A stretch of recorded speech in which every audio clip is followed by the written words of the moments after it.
గడిచిన వారం వచ్చినప్పుడు విశ్వాస పరిమాణం గురించి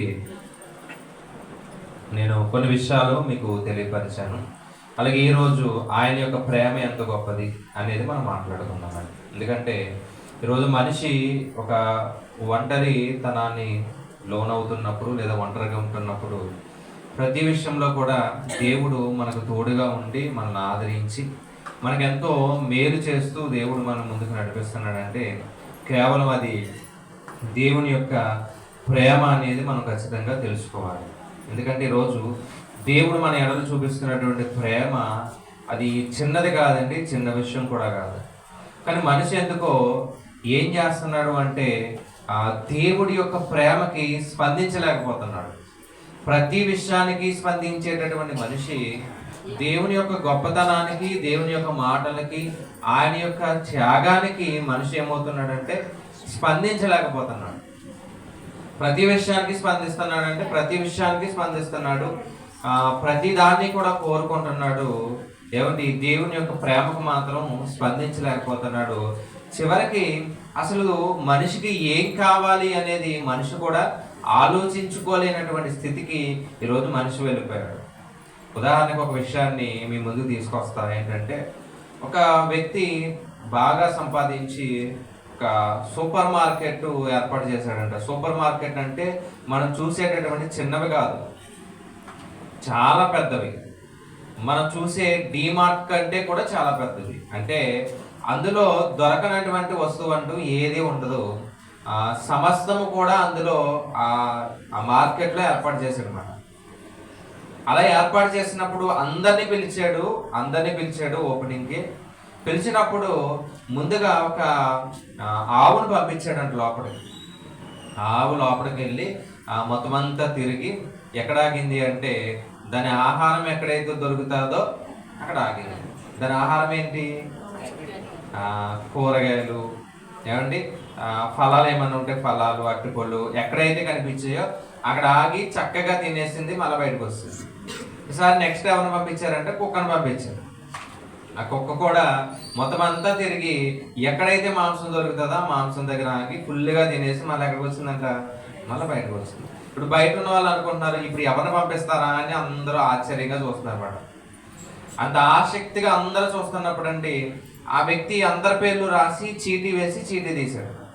చీటీ తీయగానే ఒక వ్యక్తి పేరు వచ్చింది. ఈ వ్యక్తి పేరు వచ్చింది కాబట్టి ఈ వ్యక్తిని లోపల పంపించండి అని చెప్పేసి లోపల పంపించారు. పంపించగానే ఒక 2 గంటలు అయింది, బయటకు రావట్లేదు. 3 గంటలు అయింది, 4, 8 గంటల వరకు టైం అయిపోయింది, కానీ రావట్లేదు. అసలు ఏం జరిగిందని చెప్పేసి మొత్తానికి ఆ వ్యక్తి లోపడే ఉండిపోయాడా, ఏం జరిగిందని కొంతమంది పంపించారంట. పంపించినప్పుడు ఎక్కడా కనిపించట్లేదు. బంగారం దగ్గరికి వెళ్ళాడంట, బంగారం చూడకుండా కనిపించట్లేదు. ముందే ఎక్కడికి వెళ్తాము? అక్కడికే కదండి, కనిపించలేదు.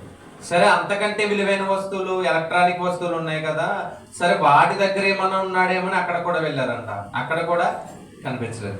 మొత్తానికి ఎక్కడ ఉన్నాడని సీసీ కెమెరా దిగితే ఒక మూల కూర్చుని అలా దిగాలుగా కూర్చున్నాడంట. అంటే దాని అర్థం ఏంటంటే మొత్తం అంతా తిరిగాడు, ఏది పట్టుకెళ్ళాలో తెలియట్లేదు. అర్థమైందండి? అంతా తిరిగాడు, అనుకుంటున్నాడు నిత్యావసర వస్తువులు చూశాడు, ఏమంటే ఎలక్ట్రానిక్ వస్తువులు చూశాడు, బంగారం చూశాడు, మొత్తం అన్ని చూశాడు. ఏదైతే ఉందో మొత్తం అంతా చూశాడు.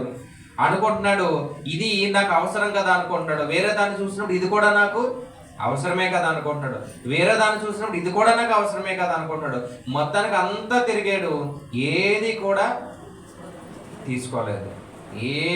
తీసుకోలేదండి. మొత్తానికి అలా మూల కూర్చుని ఏం తీసుకోవాలో అర్థం కాక అయోమయంలో కూర్చున్నాడు.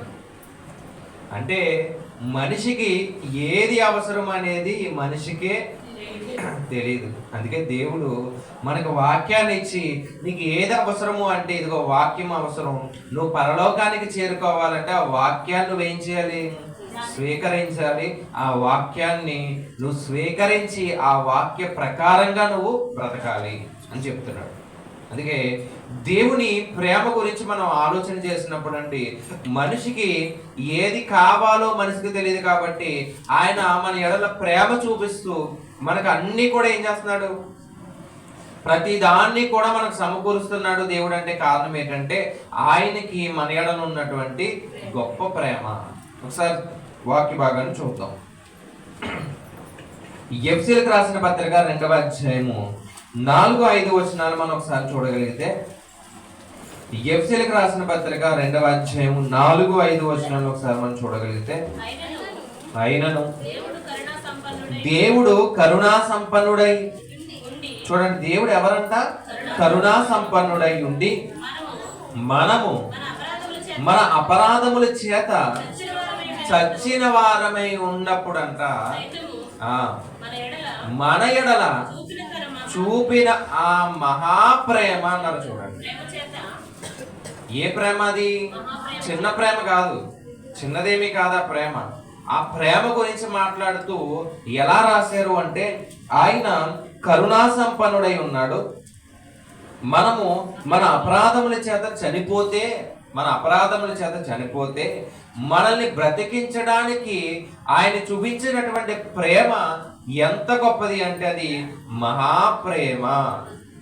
ఏమండి, ఈ ప్రేమకి ఏమన్నా అవధులు ఉన్నాయా అంటే ఈ ప్రేమకు అవధులు లేవు. అంత గొప్ప ప్రేమని మన ఎడల ఆయన చూపించాడు. ఎందుకు చూపించాడు ఆయన? మనం చనిపోయితే దేని బట్టి చనిపోయాం?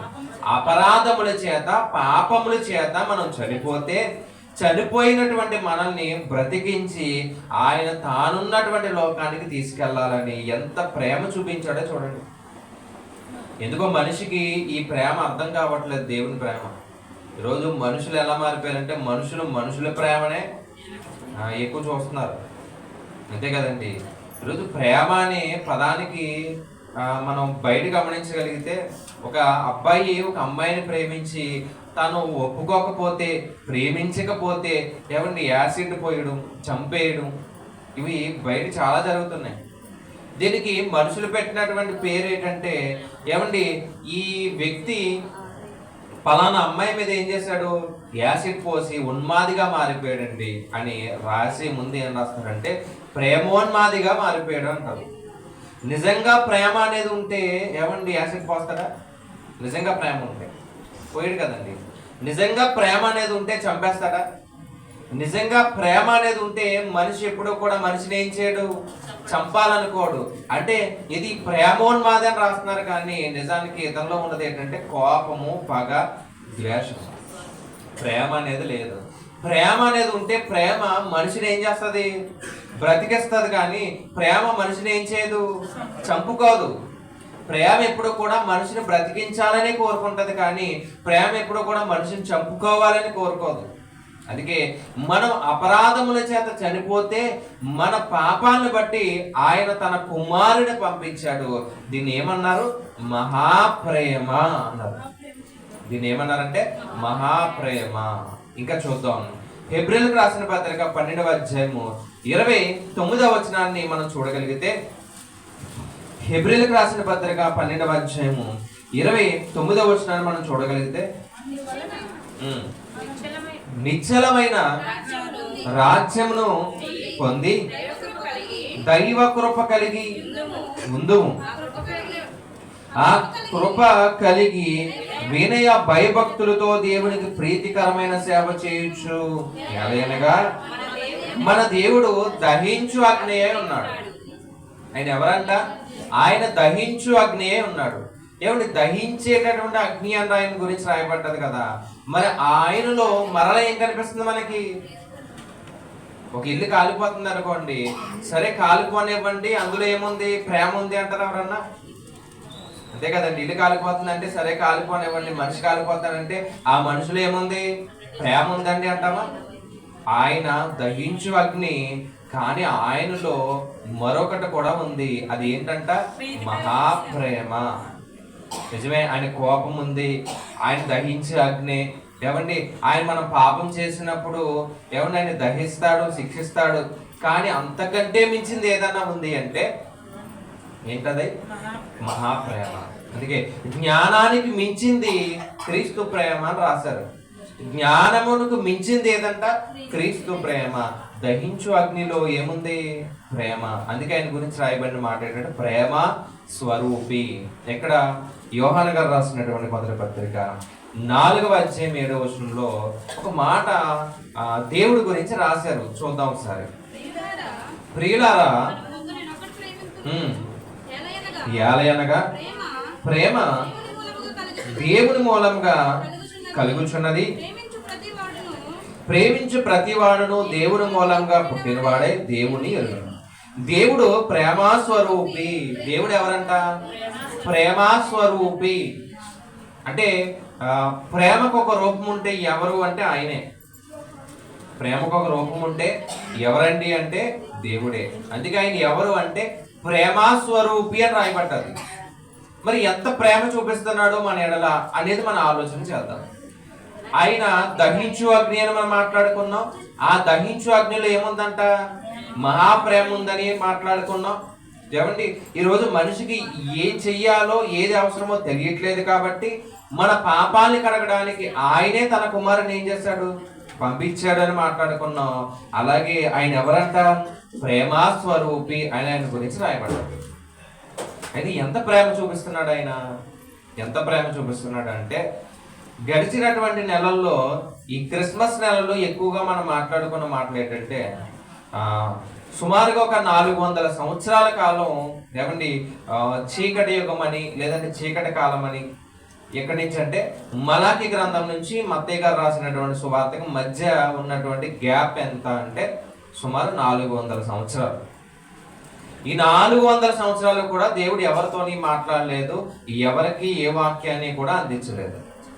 మలాకి గ్రంథము మత్తయి సువార్త పక్క పక్కనే ఉన్న సుమారు ఎన్ని సంవత్సరాలు వ్యత్యాసం ఉంది అంటే 400 సంవత్సరాలు. ఈ 400 సంవత్సరాల తర్వాత తన కుమారుడైనటువంటి యేసుక్రీస్తు ప్రభువాని భూమి మీదకి పంపించాడు. ఆయన వచ్చినప్పుడు ఆయన గురించి రాయబడిన మాట ఏంటంటే కాలము పరిపూర్ణ అయినప్పుడు ఆయన వచ్చాడని రాయబడ్డాడు. ఒకసారి చూద్దాం. గలతీలకు రాసిన పత్రిక 4వ అధ్యాయం 4వ వచనంలో కాలం అంట పరిపూర్ణమైంది, అప్పుడు ఎవరు వచ్చారు అనేది మనం చూద్దాం. అయితే కాలము పరిపూర్ణమైనప్పుడు దేవుడు తన కుమారుణ్ణి పంపించాడు. అయితే ఏ కాలం పరిపూర్ణమైందంటే మనుషులు పాపాలు ఎక్కువ చేస్తూ పాపంలోనే ఉంటూ లోకమంతా కూడా పాపంతో నిండిపోయినప్పుడు అండి. ఇప్పుడు మనుషులు అందరూ కూడా అలాగే చనిపోతే ఎక్కడికి వెళ్ళిపోతారు? పాతాళానికి వెళ్ళిపోతారు. ఇప్పుడు పాతాళానికి వెళ్ళిపోతున్నటువంటి ప్రతి మనిషిని కూడా జాగ్రత్తగా రక్షించాలని, కాపాడాలని ఏమండి ఆయన రక్షణ ఆలస్యం చేయకూడదు. నా బిడ్డలకి ఏమి ఇవ్వాలి? రక్షణ అనేది ఇవ్వాలని వెంటనే వచ్చాడు. ఆలస్యం చేయకుండా వెంటనే వచ్చాడు. అదే కాలము పరిపూర్ణమైనప్పుడు ఆయన తన కుమారుని పంపించాడు. నా బిడ్డలు ఇలాగే ఉంటే ఏమైపోతారు? నాశనానికి వెళ్ళిపోతారు. నా బిడ్డలు ఇలాగే ఉంటే వారి జీవితకాలం అంతా పాపంలోనే ఉంటే వారి ఆయుష్ అవగానే వారు చనిపోతే పాతాళానికి జారిపోతారని దేవుడు ఎంతో బాధ కలిగి ఏమండి ఎంతో ఆలోచన కలిగి మన మీద ఎంతో ప్రేమ కలిగి తన కుమారుణ్ణి భూమి మీద పంపించాడు. ఆయన వచ్చాడు, మన కొరకు మరణించాడు, రక్షణ అందించాడు, సమాధి చేయబడ్డాడు, మరలా 3వ దినాన్ని తిరిగి లేచాడు. మరలా ఆయన ఉన్నటువంటి లోకానికి వెళ్ళిపోతున్నప్పుడు ఆయన ఒక మాట చెప్పాడు ఏంటంటే ఇదిగో నేను త్వరగా వచ్చుచున్నాను. ఎప్పుడు చెప్పాడు ఆయన? ఎప్పుడు చెప్పాడంటే సుమారుగా 2024 సంవత్సరాల క్రితం చెప్పాడు ఆయన త్వరగా వస్తున్నాను. ఏమండి త్వరగా వస్తున్నానని ఆయన చెప్పి ఒక రోజు లేట్ అయింది అనుకోండి సరే, ఒక నెల లేట్ అయింది అనుకోండి పర్వాలేదు, పోనీ ఒక సంవత్సరం లేట్ అయింది అనుకోండి సరే, ఒక సంవత్సరం లేట్ అయినా మనం ఏమనుకుంటాం? పర్వాలేదు అనుకుంటాం. ఎన్ని సంవత్సరాలు లేట్ అయింది? ఏమంటే 2024 సంవత్సరాలు లేట్ అయింది. అందులో మన ఆయుష్కాలం ఎంత? ఒక 40, ఒక 50, ఒక 60 అంతే, అంతకు మించి ఏముండదు. 2024 ఎక్కడ, మన సంవత్సరాలు ఎక్కడ? నేను త్వరగా వస్తున్నాను అని చెప్పి ఇప్పటికీ ఎంతకాలం లేట్ అయిందంటేనండి, ఇప్పటికీ మనం ఇప్పటికీ లెక్క పెడితే 2025 మార్చి ఎన్నో రోజు ఇది? మార్చి 14. ఇన్ని రోజులు లేట్ అయిందని చెప్పి. ఎందుకంటే ఆయన తర్వాతే కదండి కాలం అనేది విభజించారు. ఎప్పుడు? ఆయన తర్వాతే. అందుకే క్రీస్తు శకం అన్నారు, క్రీస్తు పూర్వం అన్నారు. అంటే విభజించి చెప్పారు. సుమారు 2025 సంవత్సరాలు అవుతున్నా ఆయన ఎందుకు రావట్లేదు? ఎప్పుడైనా ఆలోచించారా ఆయన ఎందుకు రావట్లేదు? చెప్పండి, ఎందుకు రావట్లేదు ఆయన? ఇదిగో త్వరగా వస్తున్నానని చెప్పినటువంటి యేసుక్రీస్తు వారు 2025 సంవత్సరాలు అవుతున్నా సరే ఎప్పటికీ రాలేదు అంటే ఎందుకు రావట్లేదు ఆయన అని అడుగుతున్నాను నేను. చెప్పండి, ఎందుకు రావలేదు ఆయన? ఎవరో మాట్లాడతలేదు. మీకు తెలిసిందే చెప్పండి, పర్లేదు. దారి తెలియదు ఆయనకి? దారి తెలీదా? ముందు వచ్చాడు కదా ఆయన. ముందు ఆల్రెడీ ఏం చేశాడు ఆయన? వచ్చాడు, బతికాడు. ఎన్ని సంవత్సరాలు? 33.5 సంవత్సరాలు బ్రతికాడు, చనిపోయాడు, ఆయన తిరిగి లేచాడు, వెళ్ళాడు. మరి ఎందుకు రావట్లేదు ఇన్ని సంవత్సరాలు అవుతున్నా అంటే, మొదటి రాకడలో మన మీద ప్రేమతో త్వరగా వచ్చాడు ఆయన. రెండవ రాకడలో కూడా మన మీద ప్రేమతోనే లేటుగా వస్తాడు. చూద్దామంటే ఒక మాట ఉంది, చూద్దాం ఒకసారి. పేతురు గారు రాసినటువంటి మొదటి పత్రిక 2వ పత్రిక 3వ అధ్యాయం 9వ వచనం. పేతురు గారు రాసినటువంటి 2వ పత్రిక 3వ అధ్యాయం 9వ వచనాన్ని ఒకసారి మనం చదవగలిగితే, కొందరు ఆలస్యమని ఎంచుకున్నట్లు ప్రభువు తన వాగ్దానమును గూర్చి ఆలస్యం చేసేవాడు కాదాయన, కానీ ఎవడను నశింపవలనని ఇచ్చయింపక అందరూ మారు మనసు పొందాలని కోరుచు మీ ఎడల దీర్ఘశాంతము కలిగి ఉన్నాడు. అంటే మొదటి రాకల్లో ఎందుకు అంత త్వరగా వచ్చాడంటే అందరూ మారాలి, అది ఆయన ప్రేమ. రెండవ రాకల్లో ఎందుకయ్యా నువ్వు అంత ఆలస్యం చేస్తున్నావంటే మరలా అందరూ మారాలి. మొదటి రాకల్లో త్వరగా రావడానికి అందరూ మారాలి, అందరూ రక్షణ పొందాలి, ఇది ప్రేమ. ఏమండి, రెండవ రాకల్లో కూడా ఆయన ఆలస్యం ఎందుకు చేస్తున్నాడంటే దీన్ని ఏమనాలి? దీన్ని ఏమనాలి చెప్పండి? ఇది మహాప్రేమ. మనందరూ మారాలనే ఆయన లేట్ చేస్తున్నాడు. ఈరోజు వచ్చేసాడు అనుకోండి ఆయన, మన పరిస్థితి ఏంటి? రేపు ఉదయం వచ్చేసాడు అనుకోండి ఆయన, మన పరిస్థితి ఏంటి? ఇంకా మారని వారు చాలా మంది ఉన్నారు కదా, ఇంకా మారని వారు చాలా మంది ఉన్నారు కదా. మరి వీళ్ళందరూ మారాలి అంటే ఆయన ఏం చేయాలి? ఆలస్యం చేయాలి. ఇక ఇక్కడ కూర్చున్న వారిలో బాప్తిసం నేను పొందలేదు అన్నవారు ఎంతమంది ఉన్నారు? ఒకసారి మీకు ఇబ్బంది లేకపోతే చెయ్యొద్దండి, ఇబ్బందిగా ఉంటే అవసరం లేదు. నేను ఇంకా బాప్తిసం పొందలేదండి అన్నవాళ్ళు, చిన్నపిల్లలకి కొంచెం ఏమంటే జ్ఞానం లేదు అనుకుంటే కాసేపు వాళ్ళు పక్కన పెడితే పెద్దవాళ్ళు అందరూ పొందారు. అంటే ఎవరో ఇంకా మారలేదు. ఒకవేళ బాప్తిసం పొందిన వాళ్ళందరూ పరలోకి వెళ్ళిపోతారు అనుకుంటే అది కూడా కరెక్ట్ కాదు. అంటే ఇంకా ఎవరో మారలేదు, ఇంకా ఎవరో మారాలి, ఇంకా ఎవరో రక్షణ పొందాలి అని దేవుడు ఇంకా ఏం చేస్తున్నాడంట? ఆలస్యం చేస్తున్నాడండి.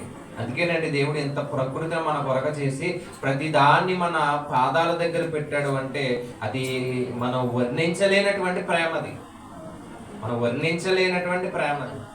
4 వస్తువులు నాన్న తెచ్చాడు అనుకోండి, ఇది ప్రేమ అయితే ఈ ప్రకృతిని ఎక్కడ పెట్టాడైనా? మన ముందు పెట్టాడు. ఇంకా చెప్పాలంటే మన గురించి తన కుమారుణ్ణి ఏం చేశాడైనా? అందుకే మన గురించి ప్రాణం పెట్టేవాళ్ళు, మన గురించి ఆలోచించే వాళ్ళు ఒక్కరుంటే చాలండి. అంతే కదండి, ఒక్కరుంటే చాలు. మన ఒక పెద్దావిడి ఒక విషయం చెప్తుందన్నమాట ఒక ఇంటర్వ్యూలో. ఏమని చెప్తుందంటే, ఒక అబ్బాయి ఉన్నాడంట, తనకి 200 మంది స్నేహితులంట. 200 మంది స్నేహితులంట. నాన్న దగ్గరకు వచ్చి, నాన్న నాకు ఎంతమంది స్నేహితులో తెలుసా? నాకు ఎంతమంది? 200 మంది స్నేహితులు. నీకెంతమంది నాన్న అని అడిగితే, నాకు ఒరే 1-2 ఉన్నారా, అంత మించి ఎవరో లేరంటే కొంచెం నవ్వుకున్నాడంట. మరి 200 ఎక్కువ, 2 ఎక్కువ? ఏది ఎక్కువ అండి? 200 కదా ఎక్కువ. సరేరా, నీకు 200 ఎక్కువ అంటున్నా కదా, సరే నేను ఒక చిన్న పని చెప్తాను, నువ్వు చేస్తావా అని చెప్పేసి అంటే, సరే నాన్న చేస్తాను అన్నాడు. ఒక పందిని చంపేసి, ఏమంటే ఒక పందిని చంపేసి ఒక మూటలో కట్టి నీ స్నేహితుడు ఎవడైతే ఉన్నాడో వాడి ఇంటికి వెళ్ళి, ఒరే నేను ఫలానా వ్యక్తిని కోపం వచ్చి చంపేశాను, నన్ను పోలీసులు ఏం చేస్తున్నారు? వెంటాడుతున్నారు, నువ్వు నాకు ఆశ్రయం ఇవ్వగలవా అని అడుగు అంటే వెళ్ళాడంట. అలా పందిని చంపేసి ఏం చేశాడు? దాన్ని మూటలో కట్టేసి పైన రక్తం పామేసి వెళ్ళాడంట. వెళ్ళి మరి ఇలా నేను ఒకరిని చంపేశాను, ఆ పోలీసులు ఏం చేశారు? తెలిసిపోయి నన్ను వెంటాడుతున్నా, నాకు కొంచెం నువ్వేనా ఆశ్రయం ఇవ్వగలవా అని అడిగితే బయటకు పొమ్మన్నాడంట. ఏమన్నాడు? లోపలికి కూడా రమ్మనలేదు, బయటికి వెళ్ళిపోమన్నాడంట. మొత్తం నాన్నకు ఫోన్ చేసినమాట. నాన్న ఇలా జరిగిందంటే ఇంకో రెండో వాడు ఉన్నాడు కదా, వాడి దగ్గరికి వెళ్ళాను. ఆ రెండో వాడి దగ్గర కూడా వెళ్తే ఆ రెండో వాడు అన్నాడు వాడు కూడా బయటకి పోమన్నాడు. మొత్తం 200 మంది దగ్గర తిరిగాడంట. 200 మంది కూడా బయటకు వెళ్ళిపోమన్నారంట. ఎవరు కూడా సాయం చేయలేదు, ఎవరు కూడా సాయం చేయలేదు. ఏమండి ఒక పెద్ద ఆవిడ ఒక యూనివర్సిటీకి సంథింగ్ ఏదో కొంచెం హెడ్ మాట ఆవిడ మాట్లాడింది ఇంటర్వ్యూ.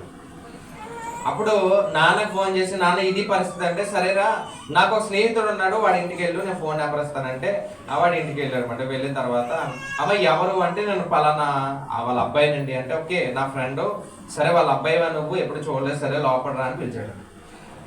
పిలిచిన తర్వాత నేను ఇలా ఒక ఆయన్ని చంపేశానండి, చిన్న గొడవ జరిగి మూట కట్టేశాను, తీసుకొచ్చాను, ఏం చేయాలో అర్థం కావట్లేదు, నాకు ఇంటికి వెళ్ళడానికి కూడా భయంగా ఉందంటే, సరే మూట అక్కడ పెట్టేసి నువ్వు వెళ్ళిపో అన్నాడంట. మూట అక్కడ పెట్టేసి వెళ్ళిపోమన్నాడు. సరే అని చెప్పేసి నాన్న మూట అక్కడ పెట్టేసి వెళ్ళిపోమన్నాడు, మరి ఏం చేయమంటారు, రెండో వాడి ఇంటికి వెళ్ళాడు.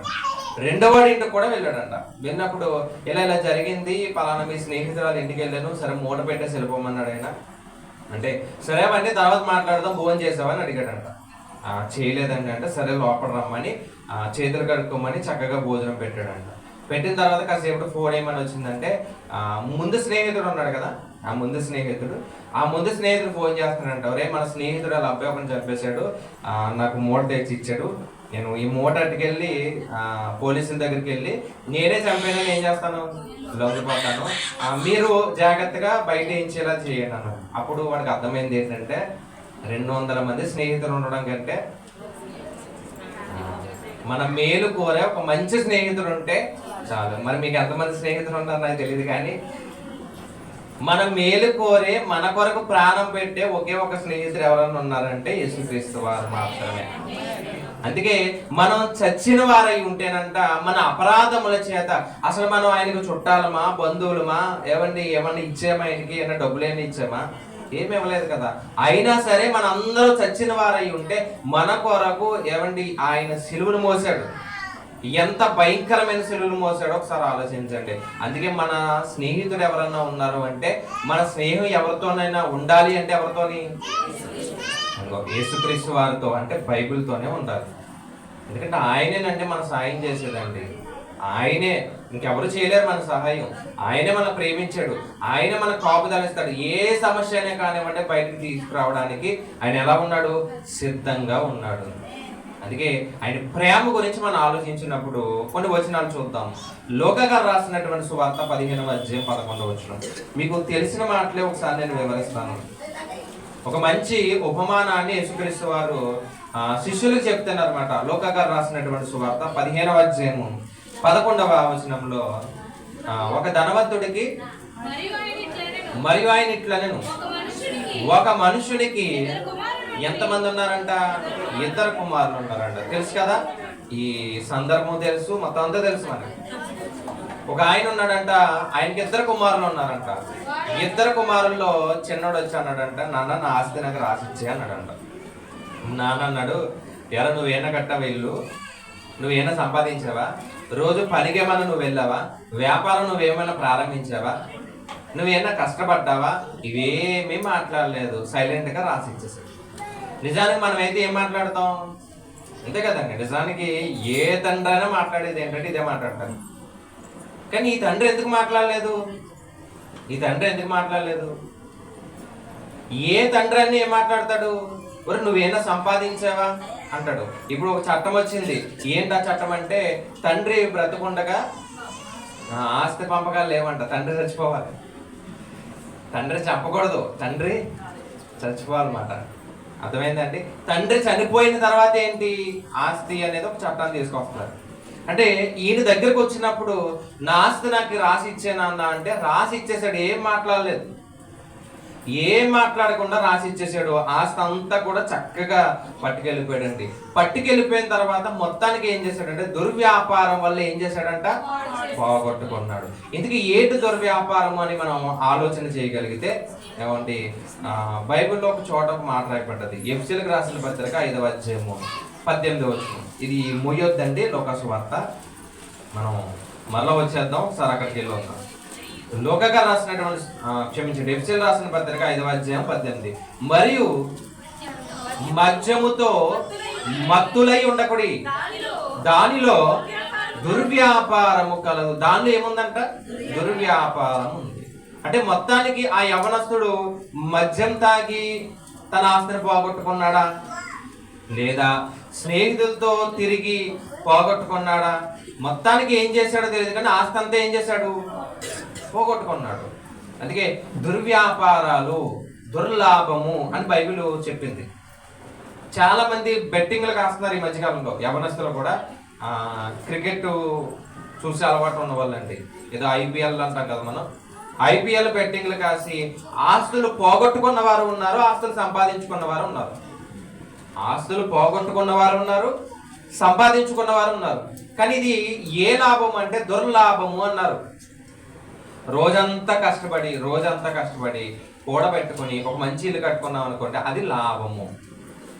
బెట్టింగ్లు కాసి ఏమండి వ్యసనాలకి గురైపోయి మొత్తానికి వేరొక మార్గాలు ఎన్నుకొని వేరొక మార్గాలు కూడా డబ్బులు సంపాదించే వాళ్ళు ఉన్నారు. దీన్ని ఏమన్నారు?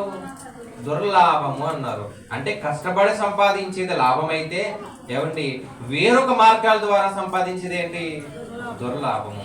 మొత్తానికి ఏదో చేద్దాం అనుకున్నాడండి ఈ చిన్నడు, కానీ మొత్తానికి ఏమైంది? మొత్తానికి ఆస్తి అంతా పోయింది. చివరికి ఎలా మారిపోయాడంటే తినడానికి కూడా ఏం లేదు. ఏమంటే ఇతనికి 2 కుమారులండి. ఇతనికి ఎంతమంది? 2 కుమారులు. 2 కుమారుని కూడా ఒక 100% అనుకుంటే, 2 కుమారుని కూడా 100% అనుకుంటే ఎంత శాతం వెళ్ళిపోయింది? ఎంత శాతం వెళ్ళిపోయిందండి?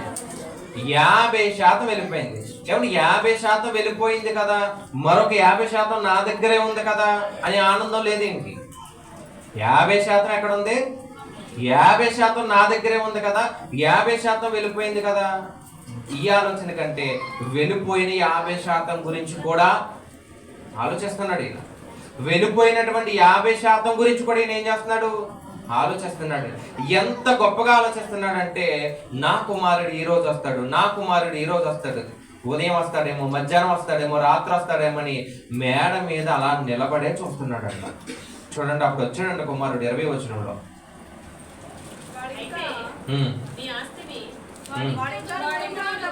వాడు ఇంకా దూరముగా ఉన్నప్పుడు తండ్రి వాడిని చూచి కనికరపడి పరిగెత్తి వాడి మెడ మీద పడి ముద్దు పెట్టుకున్నాడు. ఏమండి అసలు కుమారుడి స్థితి ఎలా ఉంది అంటే, పందులు తినేది కూడా తినడానికి అవకాశం లేదు.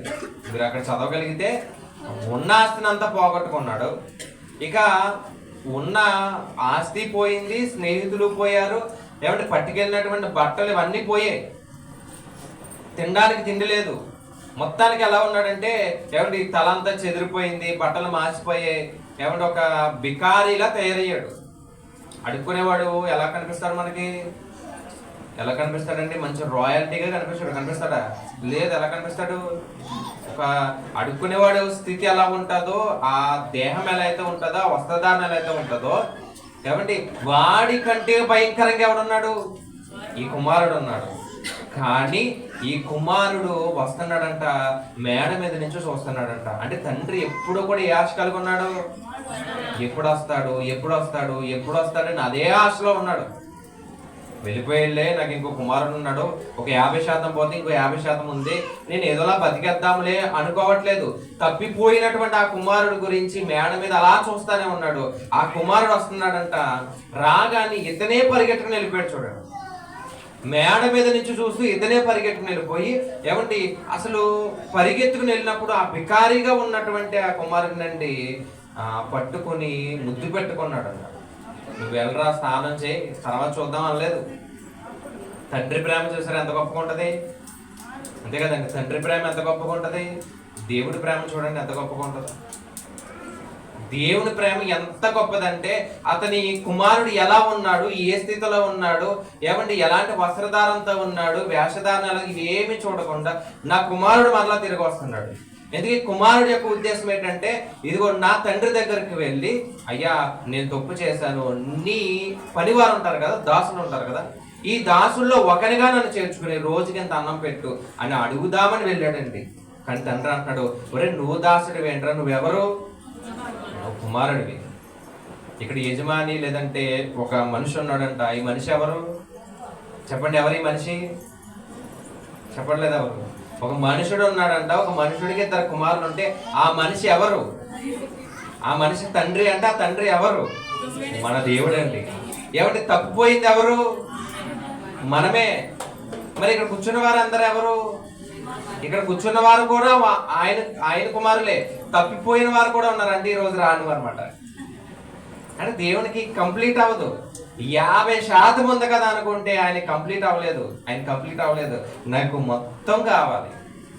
ఇదే మహాప్రేమ. ఏమండి, ఆ పై వచనానికి వెళ్తే ఒక స్త్రీ దగ్గర 10 నాణాలు ఉన్నాయంట. ఒక నాణం పడిపోయిందంట. ఎన్నో వచనం? 8వ వచనం. ఒక స్త్రీ ఉంది, ఆ స్త్రీ దగ్గర 10 వెండి నాణాలు ఉన్నాయి. వాటిలో ఒక నాణం పోయింది. మరలా ఒకసారి పర్సంటేజ్ లో చెప్పానుకోండి, 10 నాణాలు 100% అనుకుంటే ఒక నాణం పోయింది అంటే ఎంత శాతం పోయింది? 10% పోయింది. ఎంత ఉంది ఆమె దగ్గర? 90% ఆమె దగ్గర ఉంది. 90% ఆమె దగ్గర ఉన్నా సరే ఆమె ఏం చేస్తుందని చూడండి. ఏం చేస్తుందంట? ఒక నాణ్యం పోగొట్టుకుంటే ఆమె దీపం వెలిగించి ఇల్లు వచ్చి అది దొరక వరకు జాగ్రత్తగా వెతకదా. నా దగ్గర ఇంకా 90 ఉన్నాయి కదా, 90% నా దగ్గర ఉంది కదా, ఒకటే కదా పోతే పోని అనుకోలేదామె. ఏం చేస్తుందంట? ఇదిగో పోయినటువంటి ఆ నాణ్యం కొరకు మరలా ఏం చేస్తుందంట ఆమె? మరలా ఇల్లు ఊడ్చిందంట, దీపం పెట్టిందంట, వెతుకుతుంది. ఈరోజు అలా తప్పిపోయిన వారందరూ రావాలని ఇలా వచ్చి దీపాలు పెట్టి మిమ్మల్ని కూర్చోబెట్టారు. వచ్చారా తప్పిపోయిన వాళ్ళు? ఈరోజు ఎంత హడావడి ఎందుకు? మైకులు పెట్టడం ఎందుకు? బాక్సులు పెట్టడం ఎందుకు? మరలా పైన గొట్టాలు పెట్టి అందరికీ వినిపించాలి. ఒకవేళ ఎవరైనా తిట్టుకుంటే సౌండ్ ఎక్కువైపోతుందంట, మళ్ళా తగ్గించి మళ్ళీ అందరికీ వినిపించాలి. ఏమంటే చక్కగా మీరు వచ్చే సమయానికి మరి ఎవరైతే ఊడ్చారో తెలియదు కానీ చక్కగా ఇదంతా ఊడ్చి లైట్లు పెట్టి మంచి ఫ్యాన్లు వేసి మీ కొరకు. ఏమండి మరలా వెళ్ళినప్పుడు మరలా ఏంటి? ఒక్కొక్క కుటుంబం ఎన్నికై మరలా పలహారాలు పంచి ఒట్టి చేతులతో మిమ్మల్ని పంపించకూడదని. ఇదంతా ఖర్చు దేని కొరకు అంటే ఇది ఒక నాణం మీద పడిపోయింది. ఆ నాణాన్ని ఏం చేయాలి? మరలా వెదకి రక్షించి తీసుకురావాలి. నాణం ఆల్రెడీ స్త్రీ దగ్గరే ఉంది. స్త్రీ దగ్గర ఉన్నటువంటి నాణం మరలే ఒక నాణం పడిపోయిందంట. సంఘంలోనే ఉంటారు, సంఘంలో నుంచి జారిపోతా ఉంటారు. దేవుళ్ళు ఉన్నామని అనుకుంటారు, దేవుడి నుంచి దూరం అయిపోతా ఉంటారు. ఏమండి దేవుడి కొరకు బ్రతకాలని అనుకుంటారు, కానీ దేవుడి కొరకు బ్రతక. ఎంతమంది ఈ 40 దినాలు ఒక్క దినం కూడా నేను మానండి అని ప్రమాణం చేసుకున్నారు? ఎంతమంది అండి? ఎవరు చేసుకోలేదు, అందుకే ఎవరు చెయ్యాలా లేపట్లేదు. ఎంతమంది చేసుకున్నారు? ఈ 40 దినాల్లో మార్చి 5 బుధవారం బసం బుధవారంతో మొదలు పెడితే ఏమంటే ఇప్పటికీ ఒక వారం రోజులు పైన అయింది. ఇంకా ఎక్కువైంది కదా, 10 రోజులు పైన అయింది. ఇన్ని రోజులు నేను మానలేదు. మిగిలిన దినాలు కూడా ఏప్రిల్ 20 వరకు కొనసాగుతుంది. మనకి ఏప్రిల్ 20 వరకు కూడా కొనసాగుతుంది. ఈ ఏప్రిల్ 20 వరకు కూడా నేను మానండి, నేను వస్తాను ఖచ్చితంగా. ఎలాంటి పనులు ఉన్నా, ఎంత కష్టం ఉన్నా అన్ని విడిచిపెట్టి నేను వస్తాను అని ఎంతమంది ప్రమాణం చేసుకున్నారు? 1, 2 అంతేనా? 3, 4. ఏమండి చేసుకున్న వాళ్ళే చాలా తక్కువ మంది కనిపిస్తున్నారు. ఈ చేసుకోలేని వాళ్ళు, అప్పుడప్పుడు మానేసే వాళ్ళు, ఆరాధన మానేసే వాళ్ళు, ఇంకా లోకంలో తిరిగే వాళ్ళ గురించి ఈ స్త్రీ ఏం చేసిందంట? ఊడ్చిందంట. ఊడ్చి దీపం పెట్టి వెతుకుతుందంట. ఈ రోజు వాక్యం అనే దీపం ద్వారా ఏమంటే దేవుడు మనల్ని వెతుకుతున్నారండి. ఎవరైతే ఆ వెలుగులోనికి వస్తారో, ఎవరైతే ఆ వెలుగులోనికి వచ్చి కనిపిస్తారో వారు మాత్రమే పరలోక రాజ్యానికి వెళ్తారు. ముందే ఎవరికి కనిపించాలి? నాన్నము కనిపించలేదనుకోండి జీవితకాలం, ఆమె 1 రోజు వెతుకుతుంది, 2 రోజులు వెతుకుతుంది, 3 రోజులు వెతుకుతుంది.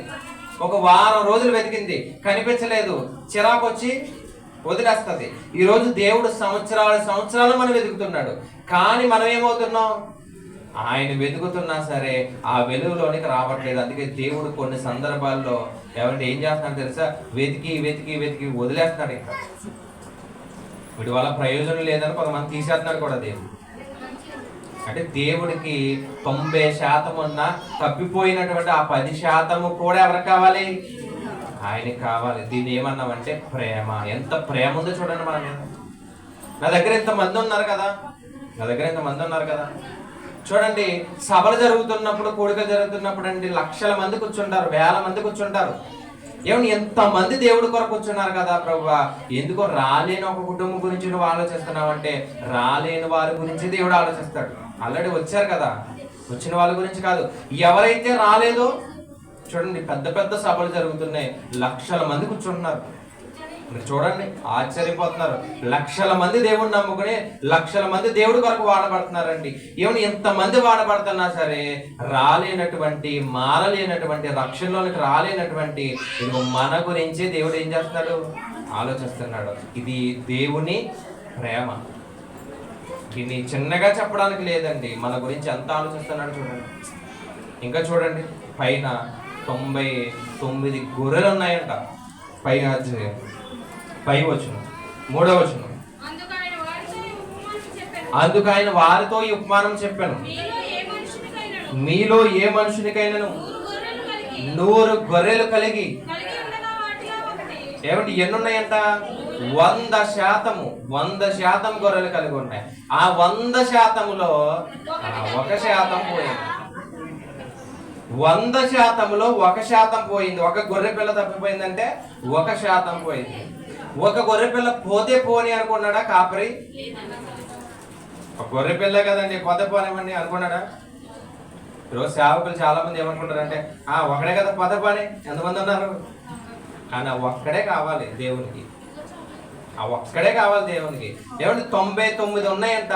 ఇప్పుడు 99ని కూడా ఆయన చక్కగా ఒక చోట భద్రపరిచి తప్పిపోయినటువంటి ఆ గొర్రె కొరకు ఏం చేస్తున్నాడు, ఆయన మరలా వెతుకుతున్నాడంట. మరలా వెతకడానికి ప్రయత్నం చేస్తున్నాడు. మరి ఈ దగ్గర ఎంత శాతం ఉంది అంటే 99% ఉంది. 99% ఉన్న ఆ 1% గురించి కూడా ఆయన ఏం చేస్తున్నాడు, వెతుకుతున్నాడంటే ఆయన గొప్పతనం చూడండి, ఆయన ప్రేమ చూడండి ఒకసారి.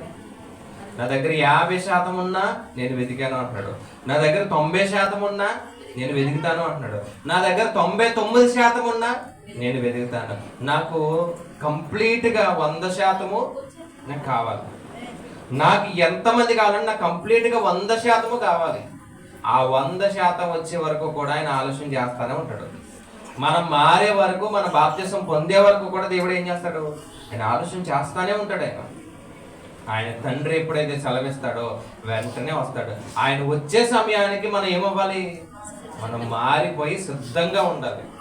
అందుకేనండి ఆయన చూపించే ప్రేమ చూడండి. ఈరోజు మనం ఎన్ని పాపాలు చేస్తున్నా, ఎన్ని తప్పులు చేస్తున్నా, మరలా మనం చక్కగా బ్రతుకుతున్నామంటే కారణం ఏంటంటే ఆయన ప్రేమే. మనం పాపం చేయగానే మనం చనిపోతున్నాం అనుకోండి, ఎంతమంది ఉంటారు ఈ లోకంలో? ఎవ్వరూ ఉంటారండి. పాపం చేయగానే అందరూ చచ్చిపోతున్నారు అనుకోండి, ఎంతమంది ఉంటారు? ఎవ్వరూ బ్రతకరు ఈ భూమి మీద. అయినా సరే మనం బ్రతుకుతున్నామంటే కారణం ఏంటంటే ఆయన ప్రేమ. దీన్ని ఎఫెసీయులకు రాసిన పత్రికలో మాట్లాడారు, మహా ప్రేమ.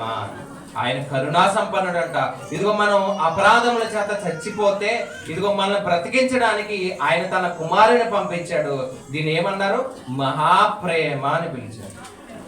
ఏమంటే ఒక గొర్రె పిల్ల తప్పిపోయింది కదా, ఒకటే కదా వదిలేచ్చు కదా, ఆయన ఒకటే కదా వదిలేచ్చు కదా. ఎందుకు వదలలేదు ఆయన? ఎందుకు వెతకడానికి మళ్ళీ వెళ్ళాడు? ఒకటే కదండి, ఒకటే కదా పోయింది. మీ దగ్గర 100 రూపాయలు చిల్లర ఉందనుకోండి, 1 రూపాయి పడిపోయింది అనుకోండి, పెద్దగా ఏమన్నా ఆలోచిస్తాం మనం? పెద్దగా ఏమో ఆలోచించాం కదా, 1 రూపాయి కదా అనుకుంటాం. 99 రూపాయలు ఉన్నాయి కదా అనుకుంటాం. కానీ ఆయన 99 గొర్రెలు ఉన్నా సరే ఒక గొర్రె తప్పిపోయిందంట, దాని కొరకు వెంటనే పరిగెట్టాడు. ఎందుకో తెలుసా అండి, అడవులు ఏముంటాయి ఇప్పుడు, నేను లేట్ చేశానంటే సరే రేపు చూద్దాంలే, రేపు వెతుకుదాంలే, ఒక 2 రోజులు టైం తీసుకుని 2 రోజుల తర్వాత గొర్రె పిల్ల కొరకు నేను వెతుకుదాంలే అని ఆయన అనుకున్నాడు అనుకోండి.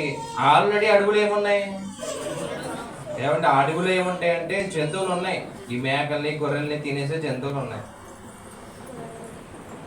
సాతాను గురించి రాయబడ్డది ఏమనంటే, మీ విరోధి అయినటువంటి అపవాది గర్జించు సింహం వలె ఎవరిని మింగుతున్నా అని వెతుకుతూ తిరుగుతున్నాడంట. ఎవరిని మింగేద్దాం, ఎవరు బయట ఉన్నారని మొత్తం తిరుగుతున్నాడంట. ఎక్కడ దొరుకుతామని చూస్తాడు. దొరికామనుకోండి ఏం చేస్తాడు? మామూలుగా మింగడు. మనం కానీ దొరికామనుకోండి అతనికి, ఏమంటే అపవాదికి, మళ్ళీ మింగడానికి ఎవరు దొరుకుతారా అని తిరుగుతున్నాడంట. ఇప్పుడు అలా దొరకకుండా తప్పిపోయినటువంటి ఆ గొర్రె కొరకు కాపరి ముందు వెతుకుతున్నాడు. నా గొర్రె ఎక్కడుంది, నా గొర్రె ఎక్కడుంది, నేను ముందు ఆ గొర్రెని ఏం చేయాలి? రక్షించాలి, కాపాడాలి. నేను ఆ గొర్రెని కాపాడి నా మందలో చేర్చుకోగలిగితే ఇంకో సాతాను ఏం చేయలేడు, సాతాను ఏమీ చేయలేడు, నాశనం చేయలేడు. అందుకేనండి ఈరోజు సేవకులు ఇంత ప్రయాస ఎందుకు పడుతున్నారంటే, ఇదిగో బయట ఉన్న వారందరూ కూడా సంఘంలో ఉండాలి. మనకి ఏదో డబ్బులు వస్తాయని కాదు, సంపాదించుకోవడానికి కాదు, ఏమంటే ఏదో కూడబెట్టుకోవడానికి కాదు. దేని కొరకు? బయట ఉంటే మీ నాశనం మీదే. కాబట్టి మీ నాశనం పాతాళానికి వెళ్ళిపోకుండా, మీరు పాతాళానికి దిగజారిపోకుండా ఇదిగో మిమ్మల్ని రక్షించి కాపాడి సంఘంలో కూర్చోబెట్టగలిగితే మిమ్మల్ని అపవాది ఏమీ చేయలేడు. చేయగలరా? సంఘంలో ఉండగలిగితే అపవాది ఏమి చేయలేడండి, ఏమి చేయలేడు. ఎందుకంటే సంఘంలో వాక్యం ఉంది, ఆత్మీయత ఉంది, దిద్దుబాటు ఉంది. ఎవరు మనం గద్దించుకోగలుగుతాం, మన జీవితాన్ని మార్చుకుంటాం, ప్రతి విషయంలో కూడా దేవునికి లోబడి బ్రతుకుతాం. అదే బయట ఉంటే ఆదివారం ఆరాధన అనే సినిమాకి వెళ్ళారనుకోండి, మీరు ఏమైపోద్ది? ఆదివారం ఆరాధన మానేసి సినిమా థియేటర్కి వెళ్ళారనుకోండి, మీ జీవితం ఎలా ఉంటుంది? సార్ ఆలోచించండి. చక్కగా ఏసీ వేస్తాడు, ఇక్కడ ఏసీ లేదు. అక్కడ ఏం చేయొచ్చు? చూడొస్తే చూడొచ్చు, లేకపోతే పడుకోవచ్చు, అంతే కదా. ఏమండి? కానీ అక్కడ అపవాది మిమ్మల్ని మింగుదామని తిరుగుతున్నాడు, మిమ్మల్ని వెంటాడాలని తిరుగుతున్నాడు. కానీ ఇక్కడ ఏముందంటే ఫ్యాన్ లేకపోయినా, ఏసీ లేకపోయినా ఇక్కడ ఏముంది? పరలోకానికి తీసుకెళ్లే మార్గం ఎక్కడ ఉంది? ఇక్కడ ఉంది. అందుకే ఏమండి, ప్రభు అండి నానము పడిపోయినప్పుడు వెతుకుతున్నాడు, ఒక గొర్రె తప్పిపోయినప్పుడు వెతుకుతున్నాడు. ఒక కుటుంబం వెళ్ళిపోయినా దేవుడు వెతుకుతాడు, ఒక మనిషి వెళ్ళిపోయినా దేవుడు వెతుకుతాడు. ఆయనకి కంప్లీట్గా కావాలి. దాని కొరకే ఇన్ని సభలు జరుగుతున్నాయి, ఇన్ని కూడికలు జరుగుతున్నాయి. ఎందుకు 40 దినాలు ప్రతిరోజు మనం కూడుకోవాలి అంటే, ఎందుకు కూడుకోవాలి? ఏదో ఆశీర్వాదం వస్తుంది, సంపద వస్తుంది, ఆస్తి వస్తుంది కాదు. దేని కొరకు? తప్పిపోయినటువంటి గొర్రె కొరకు, పడిపోయినటువంటి నాన్న కొరకు, వెళ్ళిపోయినటువంటి కుమారుడు మరలా తిరిగి తండ్రి దగ్గర చేరడం కొరకు ఈ కూడికలు. అందుకేనండి ఆయన ఎంత ప్రేమిస్తున్నావు ప్రభు అంటే, ఇదిగో నీ కొరకు నా కుమారుణ్ణే. మనం ఎందుకు పనికిరాని వాళ్ళమండి, కానీ దేవుడు మనం స్వీకరిస్తున్నాడు. మీరు ఎప్పుడన్నా ఈ గోదావరి ఈ చోట్లకి వెళ్ళారనుకోండి, ఎండిపోతుంది కదా గోదావరి, నీళ్ళన్నీ వెళ్ళిపోతాయి ఒక్కోసారి కొన్ని సందర్భాల్లో. వెళ్ళిపోయినప్పుడు సరదాగా తిరుగుతున్నప్పుడు నాణాలు దొరుకుతాయి మీకు. ఇప్పుడేం దొరికాయండి? నీటిలో వేస్తారు కదా చాలా మంది. అలా పడవ ప్రయాణం చేస్తున్నప్పుడు నాణాలు ఏం చేస్తారు? ₹1, ఒక ₹10 ఏమన్నా పైసలో వేస్తారు, నాణాలు వేస్తారు. ఆ నీళ్ళంతా కొన్ని రోజులు ఎండాకాలం ఎండిపోయినప్పుడు మనం సరదాగా తిరుగుతున్నప్పుడు నాణాలు ఏమవుతాయి? కాళ్ళకు తగులుతాయి. సరదాగా తీసుకుని మనం జేబులో పెట్టుకుంటాం, లేదా పిల్లలు తీసుకుని ఇది ఉపయోగపడుతుందేమని జేబులో వేసుకుంటారు. అప్పుడు తల్లి అంటది లేదా తండ్రి అంటారు, మరి ఇది ఎందుకు పనికిరాదురా, ఇది ఏంటి చల్లంది. ఎందుకంటే మొత్తం అది ఎలా ఉంటుంది అంటే తుప్పు పట్టేసి ఉంటుంది. ఎందుకు పనికిరావు, ఎందుకు పనికిరా అన్నటువంటి నాన్నని మనం ఏం చేస్తాం? కాళ్ళకు తగలగానే తీసి బయట పడేస్తాం. ఎందుకు పనికిరాని దాన్ని కాళ్ళకు తగిలింది అనుకోండి, ముందు తీసుకున్న తర్వాత బయట పడేస్తాం. మనము కూడా ఎందుకు పనికిరాని చెల్లని నాణాలమే. కానీ ఆయన ఏం చేశాడంట, మనము మన పాపాల చేత చచ్చిపోయి ఎందుకు పనికి రాకుండా ఉంటే ఆయన మన స్వీకరించి ఆదరించి తన కుమారుని రక్తంలో మనం కడిగి నీకు పరలోకం ఇస్తాను ఆయన అని చెప్పాడు. చల్లనటువంటి నాణాలు మనందరం కూడా. మనం ఎందుకు ఈరోజు బైబిల్ పట్టుకున్నామంటే, ఈరోజు వాక్యం చెప్తున్నామంటే, ఈరోజు మైక్ పట్టుకుని వాక్యం చెప్తున్నామంటే మన శక్తి కాదు, మన బలం కాదండి. మీరు ఎవరైనా మేము గొప్పవాళ్ళు జ్ఞానవంతులు అనుకుంటే అస్సలు కాదండి. మన ఎందుకు పనికిరాని వాళ్ళం. ఒక మాట చెప్పాలంటే ఎందుకు పనికిరాని వాళ్ళం అండి. ఎందుకు పనికిరానటువంటి మనల్ని, చల్లలేనటువంటి మనల్ని అండి ఆయన స్వీకరించి, నాయన నా కొరకు నువ్వు పాటలు పాడు అని, నా కొరకు నువ్వు ప్రార్థన చేయి, అనేక మంది కొరకు ప్రార్థన చేయని. ఇదిగో అనేక మందిని మార్చడానికి వాక్యం నువ్వు చెప్పు, నీకు జ్ఞానం ఇస్తానని పొందండి. ఇంతమందిని ఎన్నుకున్నాడంటే ఎవరి దయది? ఎవరి ప్రేమ అది?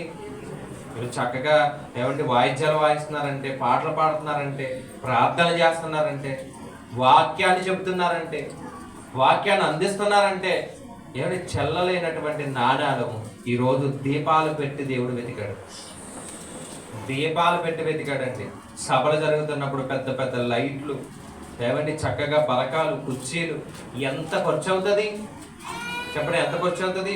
ఒక సభ పెట్టాలంటే ఏమంటే సుమారు 10-20 వేలు, ఇంకా పెద్దది పెట్టాలి లక్షల్లోనే, ఇంకా పెద్ద చేయాలంటే లక్షల్లో అవుతుంది. ఏమంటే ఇదంతా కూడా అనేక మంది ఏం చేస్తున్నారు? సమకూర్చుకుని ఏర్పాటు చేస్తున్నారు. కారణం ఏంటో తెలుసా? ఇంత హడావడి, ఇంత మైకులు, ఏమండి ఇంత బాక్సులు, ఇవన్నీ ఎందుకొరకు?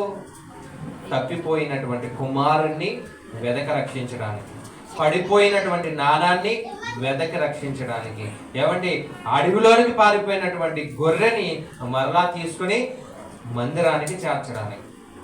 అందుకే వాక్యం మీ దగ్గరకు వచ్చింది. ఈరోజు వాక్యము మీ చెంతకు వచ్చింది. కారణం మన గొప్పతనం కాదు, ఆయన మన ఎడలు చూపించిన ప్రేమ. మరి ఎంతమంది స్వీకరిస్తున్నారు చెప్పండి? ఎంతమంది స్వీకరిస్తున్నారు? ఆయన ఎంత గొప్పవాడు చూడండి. ఏమంటే తప్పిపోయినటువంటి కుమారుడు రాగానే భుజం మీద పడి, మెడ మీద పడి ముద్దు పెట్టుకున్నాడంట. గొర్రె దొరకగానే భుజం మీద వేసుకున్నాడంట. చూడండి 2 ఆ మాట 5వ వచనం.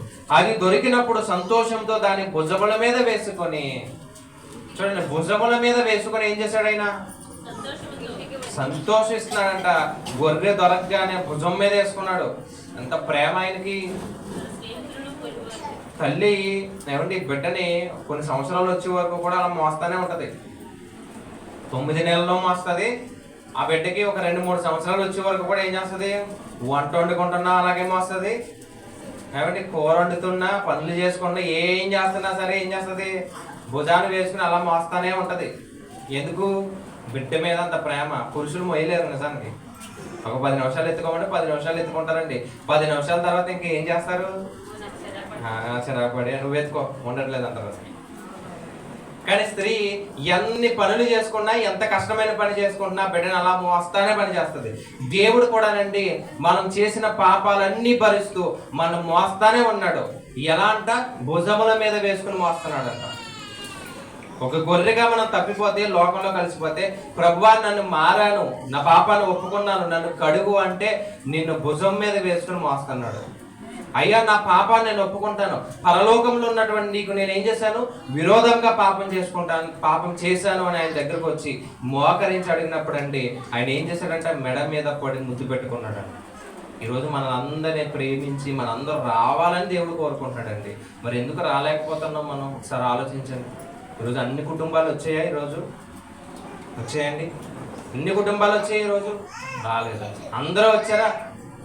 ప్రతి నెల మొదటి వారం అండి ప్రభు బాల కార్యక్రమం. ప్రతి నెల మొదటి వారం, ప్రతి నెల మొదటి ప్రభు బాల కార్యక్రమంలో మొదటి వారంలో ఈ సంఘం అంతా బహుశా నిండిపోద్దేమో అని నేను అనుకుంటున్నాను. నిండిపోద్దండి? నిండిపోద్ది. మరి ఈరోజు ఎందుకు నిండలేదు? ఈరోజు ఎందుకు నిండలేదు అంటే మనం ఏ భక్తులు అంటే రెండు రకాల ఏమంటే భక్తులు ఉంటారంట. మందిర భక్తులు, సంఘ భక్తులు అని. అంటే మందిర విశ్వాసులు, సంఘ విశ్వాసులు అని 2 విశ్వాసులు ఉంటారంట. మందిర విశ్వాసులు అంటే ఏంటంటే మందిరం కొరకు వస్తారు వాళ్ళు. ప్రభు బాల కార్యక్రమం ఇచ్చినప్పుడు అమ్మో తీసుకోకపోతే దేవుడు నన్ను చంపేస్తాడేమో భయంతో వస్తారు. తీసుకుని నువ్వు రాకపోయినా చంపేస్తాడు దేవుడు. అంతే కదండి. నువ్వు నెలకొకసారి వచ్చి ఏదో తీసేసుకుని ఏడ్చేసి వెళ్ళిపోయావు అనుకోండి, ఎందుకు? ఏమైనా ప్రయోజనమా? ఏ ప్రయోజనం లేదు. కొంతమంది చూడండి చచ్చిపోయిన వాళ్ళ దగ్గర ఏడుస్తారు. ఎలాంటి ఏడుపది? నిజమైన ఏడుపు కాదు. అప్పటి వరకు ఏడుస్తారు, ఆపేస్తారండి. ఎవరో దూరం నుంచి హైదరాబాద్ నుంచి ఇంకో పలానా వ్యక్తి వచ్చారు, మళ్ళీ మొదలుతాడు. ఆడికి కాసేపు ఏడిసిన తర్వాత అమ్మ టీ తాగుతాను. ఓకే, మళ్ళీ ఎక్కడ విజయవాడ నుంచి ఎవరో అమ్మాయి వచ్చిందంట, మళ్ళీ ఏడుతుంది. అంటే తలుచుకుని వీళ్ళందరినీ చూసి ఏడుస్తారనమాట. అంటే మందిర సేవకులు లేదా మందిర విశ్వాసులు అంటే అర్థం ఏంటంటే కనిపించాలి పాస్టర్ గారికి. చూసారా లేదా పాస్టర్ గారు? చూసే వరకు 100 వాళ్ళు చెప్తానే ఉంటారు. అంటే పాస్టర్ గారికి ఏమవ్వాలి? కనిపించాలి అంతే. సంఘ విశ్వాసులు ఉంటారండి. వీళ్ళు ఎవరంటే ప్రతి దాంట్లో ముందుంటారు, ప్రతి కార్యక్రమానికి వస్తారు, దేన్ని కూడా మిస్ చేయరు. సంఘం మీద ప్రేమ ఉంటుంది, ప్రతి దానికి ఖర్చు పెడతారు, ఏం చేయాలో చేస్తారు, మంచి ఆలోచన ఇస్తారు, సలహా ఇస్తారు, ప్రతి దాంట్లో ముందుంటారు. ఇప్పుడు మనం ఎవరు? మందిర విశ్వాసులా సంఘ విశ్వాసులా? ఒకసారి సంఘ విశ్వాసాలు చేయగలుగుతారా? అందరూ సంఘ విశ్వాసులే అనుకుంటున్నాను, ఎందుకంటే నేను ఎప్పుడు వచ్చినా మీరు అందరూ కనిపిస్తున్నారు. మిగిలిన వాళ్ళు ఎందుకు రావట్లేదంటే ఖచ్చితంగా చెప్పండి, వాళ్ళు ఎవరు? మందిర విశ్వాసం. అంటే ప్రభు వాళ్ళ కార్యక్రమానికి వస్తారు, అప్పుడు కూడా వైట్ అండ్ వైట్ వేసుకొని వస్తారు. పాస్టర్ గారి కంటే మెరిచిపోతూ ఉంటారు మీరు. అలా వస్తారు అన్నమాట. ఏడ్ చేస్తుంది ఆవిడ, ఎందుకు ఏడుస్తుందో ఆవిడకి తెలియదు, దేవుడికి కూడా తెలియదు అన్నమాట. అన్నట్టు ఉండదు, ఏడ్ చేసి తీసుకుంటుంది. ఇది కాదండి, ఏమండి, దేవుడు మన గురించి ప్రతి నిత్యమే ఏం చేయాలి? ఆలోచించే స్థితికి వెళ్ళాలి. నా బిడ్డను చూసావా అన్నారు. సాతాను వచ్చాడంట, ఎక్కడికి? పరలోక రాజ్యానికి వచ్చాడంట. వచ్చినప్పుడు యోబుని చూసావా? నా యోబు, నా బిడ్డ ఎలా ఉన్నాడు? నీతిగా ఉన్నాడు, భక్తిపరుడిగా ఉన్నాడు. ఈ రోజు దేవుడు పైనుంచి చూసి మనం చెప్పాలి ఏమని? పలానా వేళలో ఒక సంఘం చూసావా? 40 దినాలు పెట్టుకున్నారు. 40 దినాలు ఇంకా ఆ వ్యక్తి ఒక్క రోజు కూడా మానలేదు. అప్పుడు దేవుడు అంటారు, ఆరోగ్యం ఇచ్చా కాబట్టి ప్రభా, ఆరోగ్యం పోయినా సరే నా బిడ్డ మాందో అనే సర్టిఫికెట్ దేవుడు ఇవ్వాలండి. అలా ఇవ్వాలంటే ఏమండి, ఈరోజు మనం ఏం చేయాలి? దేవుడి కొరకు ప్రయాసపడాలి. అలా ప్రయాసపడాలని దేవుడు ఎంత ప్రేమ చూపిస్తున్నాడు అంటే, తప్పిపోయిన వాళ్ళు అందరూ నా దగ్గరికి రావాలి, నాకు కంప్లీట్గా కావాలి.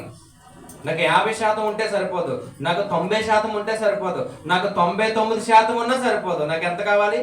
నాకు 100కి 100% కంప్లీట్గా కావాలని ఈరోజు ఆయన మహాప్రేమను మన ఎడలు చూపిస్తూ మన బ్రతికిస్తున్నాడు, ఆరోగ్యం ఇస్తున్నాడు, ఆయుష్ను ఇస్తున్నాడు. మీరు చేసుకునే పనులు, మీరు వెళ్ళేటటువంటి దూర ప్రాంతాలు ఏమైతే ఉన్నాయో, ఇందులో చాలా మంది ఆటో నడిపే వాళ్ళు ఉన్నారు. చక్కగా ఉదయం వెళ్తున్నారు, సాయంత్రానికి వస్తున్నారు. అంటే కారణం ఏంటి? కారణం ఏంటంటే మీకేదో ఆటో మీద ఎక్స్పీరియన్స్ ఉందని కాదు, దేవుడు మెలకువలు ఇచ్చి చక్కగా నడిపిస్తున్నాడు అంతే. అంతకు మించి ఏమైనా ఉందండి? ఏమీ లేదు. అంటే దేవుడు ఎంత మేలు చేస్తున్నాడు మన ఎడలంటే, మన బ్రతికించి మరలా సంఘంలో కూర్చోబెడుతున్నాడు. కారణం ఏంటంటే నువ్వు తప్పిపోవడానికి వీల్లేదు. ఎందుకు మరలా ఇలాంటి కూడుకలన్నీ పెడుతున్నామంటే, ఆల్రెడీ తప్పిపోయినటువంటి 1%, 10%, 50% బయట ఉంది. ఆ బయట ఉన్నవారు కూడా ఏమవ్వాలి? మందిరానికి రావాలి. కాబట్టి మీరు రేపటి దినం ఏం చేస్తారంటే చెప్పండి, ఏమని? ప్రభు వాళ్ళ కార్యక్రమాలు ఎంతమంది ఉంటారో వీళ్ళ ఇంట్లో కూడా అంతే మంది ఉంటారని చెప్పాలి. అందరిని లాక్కొచ్చేయండి. మీరు ఏం చేయాలి? ఫంక్షన్కి వెళ్ళినప్పుడు లాక్కి వెళ్ళిపోతారు, అదే ప్రార్థన అంటే ఎవరో లాక్కుని తీసుకురారు. రేపు ఏం చేయాలి? మీరు ఒక్కరిదైనా తీసుకొచ్చేయండి, లాక్కుని మరీ తీసుకొచ్చేయండి. కాదు నీకు 2 బాటిల్ ఎక్స్ట్రా ఇప్పిస్తానని చెప్పండి. 2 బాటిల్ ఎక్స్ట్రా ఇప్పిస్తాను నీకు కావాలంటే అని చెప్పేసి మీరు ఏం చేయాలి? లాక్కుని మరీ తీసుకురండి. ఎందుకంటేనండి, ఒకసారి తప్పిపోయామా మరలా రావడం అనేది అసాధ్యం. ఒక్కసారి బయటికి వెళ్ళిపోయామా, మనం లోకంలో కలిసిపోయామా, మరలా దేవుడి దగ్గరికి రావడం అనేది చాలా కష్టం. చాలా కష్టం అండి, చాలా కష్టం. రాలేము, అంత త్వరగా రాలేము. కాబట్టి తప్పిపోవడానికి వీల్లేదు. ఈ కూడికలు మనకి ఆత్మీయంగా బలపడడానికి. కాబట్టి మీరు ఏం చేయాలి? ఆయన ప్రేమని తెలుసుకోండి, ఆయన ప్రేమకు స్పందించండి. ఆయన ఏమని ఎంతమంది ఉన్నారు కదా అని ఆయన ఆనందపడతలేదు, తప్పిపోయిన వారి గురించి ఆయన బాధపడుతున్నారు. కాబట్టి వారు కూడా సంఘానికి చేరాలి. ప్రార్థన చేద్దాం, ముగి ప్రార్థన చేసుకున్నాం. దయకలిగినటువంటి మా కన్న తండ్రి, నీ ఘనమైన ఉన్నతమైన నామమున వందనములు అయ్యా. మీ యొక్క ఉన్నతమైన కృపను బట్టి మమ్మల్ని కాచి కాపాడిన విధానాన్ని బట్టి తండ్రి వందనములు దేవా. మరి ఎన్నో విషయాలు తండ్రి నేర్చుకోవడానికి మీరు అవకాశాన్ని ఇచ్చారయ్యా, అందరి బట్టి వందనములు. నిజమే తండ్రి, మీరు మా ఏడలు చూపిస్తున్నటువంటి ప్రేమ అది మహాప్రేమ తండ్రి. అయ్యా ఎవరు చూపించగలరు తండ్రి?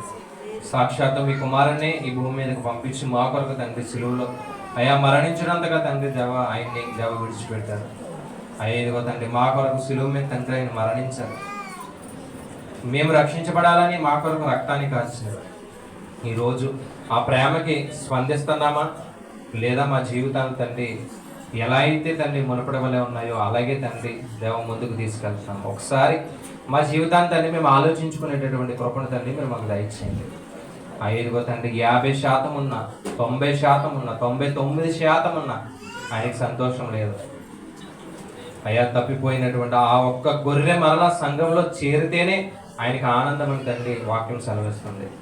ఒకవేళ తప్పిపోయిన వారు ఎవరైతే ఉన్నారో, కాపరులుగా ఉన్నవారు మళ్ళా ఒకసారి వారితో మాట్లాడి సంఘానికి తీసుకురావడానికి కాపరులకు తండ్రి జ్ఞానం ఇవ్వండి. విశ్వాసులకు కూడా తండ్రి అంటే జ్ఞానాన్ని తండ్రి మీరు దయచేయండి.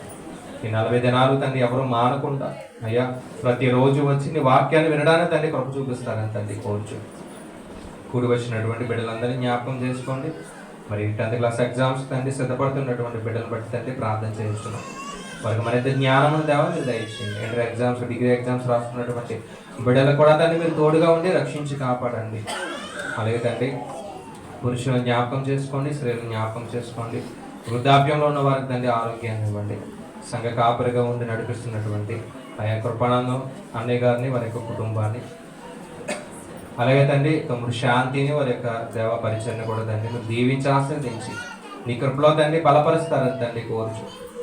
ఈ యొక్క ప్రార్థన క్రీస్తునామను బట్టి అడిగి వేడుకుంటున్నాం పరమ తండ్రి, ఆమేన్. తండ్రి అయిన దేవుని ప్రేమ, యేసుక్రీస్తు వారి యొక్క కృప, పరిశుద్ధాత్మ సహవాసము మనందరికీ సదాకాలము తోడుగా ఉండి నడిపించును గాక.